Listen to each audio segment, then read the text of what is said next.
ગુજરાતમાં આપનું સ્વાગત છે। ગુજરાત માટે ઐતિહાસિક ક્ષણ અમદાવાદમાં રમતોત્સવનો મેળો જામશે। રમતોત્સવને 100 વર્ષ પૂર્ણ થશે। યજમાન પદ અમદાવાદ પાસે હશે। રાજ્યનું એક પ્રતિનિધિમંડળ સ્કોટલેન્ડના ગ્લાસગો ખાતે પહોંચ્યું હતું। ગઈકાલે કોમનવેલ્થ ગેમ્સ ખેલ મહાસભાની બેઠક મળી હતી, જેમાં ગુજરાતના અમદાવાદ શહેરને વર્ષ 2030નું યજમાન પદ સોંપવાની સર્વાનુમતે ઔપચારિક જાહેરાત કરવામાં આવી હતી।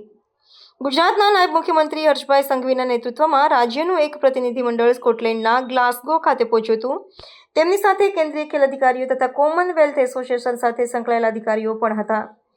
બીબીસી સ્પોર્ટ સ્કોટલેન્ડ રિચાર્ડ વિન્ટન જણાવે છે કે ગુજરાતના નામની જાહેરાત થતાં 20 જેટલા લોકોએ ગરબા રમ્યા હતા અને 30 જેટલા ઢોલીના તાલે હોલ ગુંજી ઉઠ્યા હતા।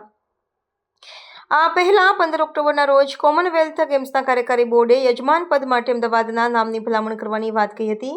એ પછી બુધવારની બેઠક હતી। વર્ષ 2030 કોમનવેલ્થ રમતોત્સવને 100 વર્ષ પૂર્ણ થશે, ત્યારે તેમનું યજમાન પદ અમદાવાદ પાસે હશે। ઉલ્લેખનીય છે કે આ પહેલા વર્ષ 2010માં દિલ્હી ખાતે કોમનવેલ્થ રમતોત્સવનું આયોજન થયું હતું।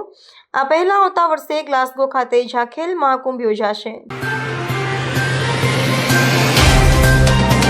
तो व्हाट्सएप, ट्विटर, फेसबुक, इंस्टा जहाँ भी आपका अकाउंट है, इसे शेयर बटन के द्वारा वहाँ पर शेयर करें।